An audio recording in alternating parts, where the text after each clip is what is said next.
Bonjour et bienvenue chers amis pour le message du tarot. Écoutez, ça va pas du tout là. Oh là là, 3 d'épée, 10 d'épée, 5 d'épée, 5 de denier, 6 de bâton. Même ce 6 de bâton, oh j'ai pas envie. Hein. Bon allez, on va quand même y aller et lire. Là il y a une souffrance. Il y a la rupture d'une communication. On ne se parle pas et ça fait mal. Ça fait mal, très très mal. Ça fait souffrir, le fait de ne pas avoir de nouvelles, le fait que quelqu'un fasse de rétention d'informations. Ça peut être dans la vie professionnelle, 6 de coupe. Je voulais voir un peu le dodec quand même. Non, on sent que là, il y a une rupture dans la communication. On ne se parle pas. C'est très dur. Pour le mental, c'est très très dur. C'est pour ça que vous avez l'étoile ici, qui nous donne quand même un peu d'espoir. Vous avez la papesse, vous avez la mort, excellent. En fait, ce silence, c'est nos communications, c'est quelque chose qui est lourd et ça vous a mis à plat, complètement à plat. Vous êtes complètement déstabilisé, vous vous dites, il n'y a plus aucun espoir. Et là, on nous dit c'est le contraire. Il y a encore de l'espoir. Il y a encore la possibilité que les choses se changent, se modifient. Mais par contre, vous ne voyez pas. Parce que vous êtes impressionné par la souffrance, par la douleur qui est ici. Par la non-communication dans la matière. Dans la matière, on ne communique pas. Mais je pense qu'il y a quelque chose qui vous dépasse, qui va au-delà de la matière. Avec la papesse, on a cette idée de lien d'âme, d'une communication qui se fait à travers des rêves. La communication ne se fait pas ici et maintenant. Donc, il y a cette idée, coupure de communication, on ne se dit pas les choses. Et même il y a une dispute, on me dit. Et là, par contre, derrière cette dispute, il y a quelque chose d'autre qui est en train de naître, qui est en train de se préparer. Et ce qui se prépare, c'est la renaissance de l'espoir, la renaissance d'un lien. La renaissance et la transfiguration, c'est vraiment la transfiguration d'une relation. Cette relation va changer de tout en tout. Cette relation valet d'épée va changer complètement et totalement avec la papesse. On a cette idée que vous allez pouvoir en fait retrouver la parole juste. Et l'autre pourra aussi retrouver la parole juste. Mais malgré tout, dans ce valet d'épée, j'ai cette idée d'une résistance intérieure, d'une défense intérieure. On se défend de quelque chose qui est très très égotique. Alors ça peut être égotique chez l'autre, c'est-à-dire que l'autre il est dans son ego et dans la volonté et dans le vouloir d'une reconnaissance. Ça peut être vous aussi, mais à mon avis c'est les deux. Comme si on cherchait que l'autre nous voie tel qu'on est et on n'arrivait pas à lui montrer cette intériorité, on arrive à lui faire voir que quelque chose qui n'est pas au meilleur de sa forme, j'allais dire. Parce qu'on a l'impression ici que vous montrez une part de vous qui n'est pas réelle. Et puis surtout qui est très très immature. Et c'est aussi vrai de l'autre côté. On n'arrive pas du tout à communiquer sur quelque chose de solide. Le pendu. La transformation, la transmutation viendra d'un changement de point de vue, c'est-à-dire d'une cessation de domination de soi et surtout de domination. Regardez-moi ça, il n'y a que l'étoile ici qui vibre positivement. 10 d'épée, 6 de bâton, 5 d'épée, tout ça c'est, oh là là, on me dit c'est du blabla.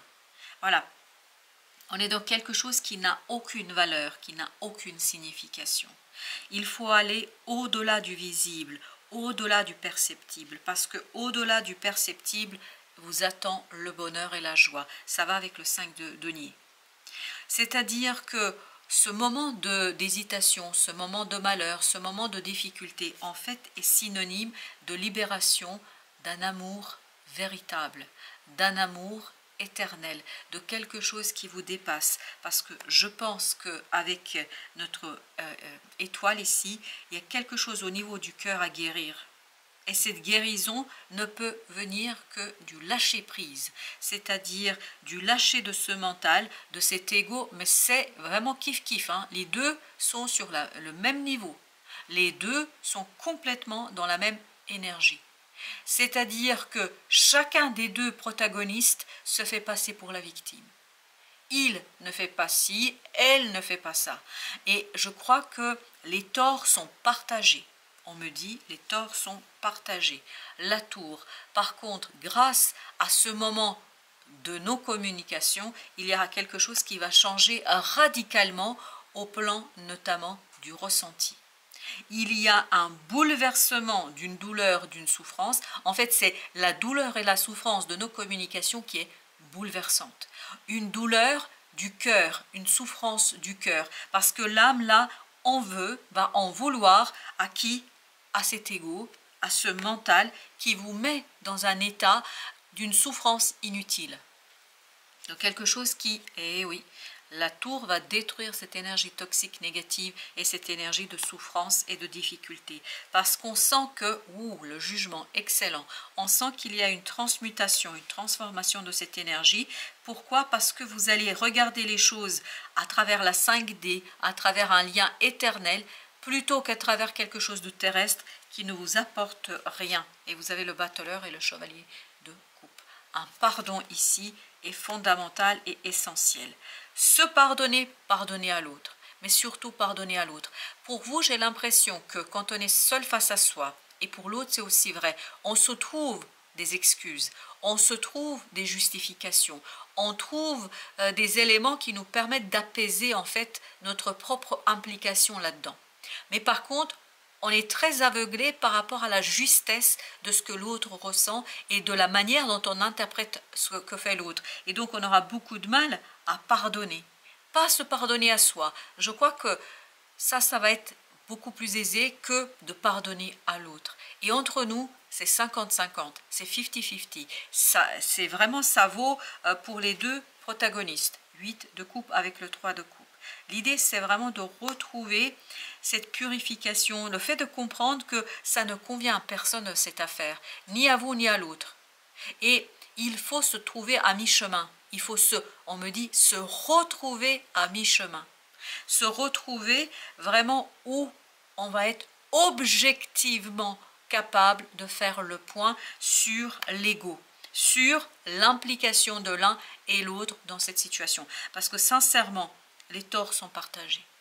Les torts sont complètement partagés. De Denis. Cessez cette instabilité, cessez ce mouvement qui est un mouvement très très dur, très très lourd et très très problématique. Roi de Denis. Parce que dans la matière, on ne se parle pas et quand on se parle, ça ne doit pas être génial. Ça doit être même très très difficile. Je pense que là, avec ce roi de Denis, il y a quelque chose qui ne va pas. Chevalier d'épée. Je pense que les paroles vont plus vite que la réflexion, que le cœur. On n'est pas du tout ici dans la réflexion. 3 de denier. On est complètement désaccordé, on est complètement incohérent dans ce qu'on dit, dans ce qu'on raconte. Beaucoup d'incohérence dans cette affaire. La nature enseigne la relativité du temps. En effet, elle croît chaque jour, mais tu ne peux la voir grandir à l'instant. De la même façon, nous évoluons tous sans que cela ne se voie forcément. Le temps, lui seul, est en allié. Et je pense qu'effectivement, c'est pour ça que vous avez le pendu, vous avez besoin de temps dans cette affaire. Besoin de temps l'un et l'autre pour faire le point. D'où cette affaire que c'est intéressant et c'est important de ne pas se parler tout de suite.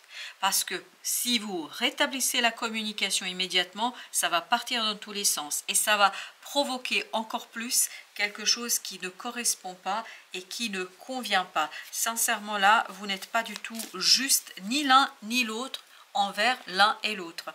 7 d'épée nous conseille encore une fois de ne pas se parler, de laisser du temps au temps. Le temps, lui seul, est ton allié. Prendre son temps pour se débarrasser de ce 5 d'épée. 5 d'épée, il était là. Donc prendre le temps de révéler, de dévoiler en fait l'implication de chacun et le poids que chacun a apporté dans cette situation.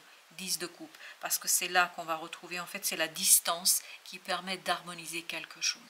C'est la distance qui permet de retrouver en fait ce lien qui est lié à l'éternité. Ça peut être une âme sœur, ça peut être une flamme jumelle, ça peut être quelqu'un qui vraiment compte dans votre incarnation. C'est quelqu'un qui a de l'importance dans votre incarnation. C'est quelqu'un qui va vous aider en fait à matérialiser, concrétiser quelque chose et à quitter ce stress. Parce que ce roi de denier a besoin de l'autre. C'est-à-dire que vous ne pouvez pas matérialiser, concrétiser quelque chose ici et maintenant dans cette incarnation sans l'intervention de l'autre. Chevalier de bâton. Mais par contre, toute précipitation, aller plus vite que la musique et surtout ne pas comprendre que les torts sont partagés, ça va être fatal et surtout ça va être compliqué en fait pour rectifier le tir, pour rectifier les choses. Pardonner à l'autre avant de se pardonner à soi, ça devient presque essentiel et primordial. Parce que là, on est très focalisé sur soi et on se trouve des excuses. L'un et l'autre, c'est la même chose. Mais par contre, on a du mal à voir combien notre façon d'être, notre façon de nous comporter, votre façon de vous comporter, la façon de l'autre, a influencé en fait cette situation. Encore la tour. Il faut quelque chose déstructuré complètement et totalement. Par contre, ça ne va pas être évident. Il ne faut surtout pas le faire à deux. Il faut le faire chacun pour soi. Et quand on aura assez pris de recul et de distance par rapport à la relation en lien, c'est là qu'on va pouvoir en fait transformer une situation et retrouver cette reliance, ce lien, cette résilience de cette grande prêtresse. Mais ça a besoin de maturer, ça a besoin du temps, notamment au plan émotionnel. Vous avez besoin de ce roi de coupe. C'est-à-dire quelqu'un qui, c'est pas parce que vous pardonnez à l'autre que vous oubliez les faits et que ça enlève ce qui a été réalisé. Mais en fait, le pardon, ça ouvre un avenir. 3, l'impératrice, j'allais dire 3 de denier, non, l'impératrice qui est en train de nous dire en fait que vous avez besoin d'ouvrir et donner de l'espoir pour l'avenir. 4 de coupe, continuez à rêver, continuez à espérer, ne perdez pas l'espoir et c'est ce que ce 10 d'épée a fait. C'est ce que ce 10 d'épée a fait, il ignore en fait quoi? Cette étoile, le destin et ce côté reliant, ce lien qui est presque... Comment vous dire, c'est un lien qui est presque magique et surtout qui dépasse la matière et l'incarnation. Voilà, chers amis, merci de votre visite. À très bientôt pour d'autres messages de la vie et du tarot.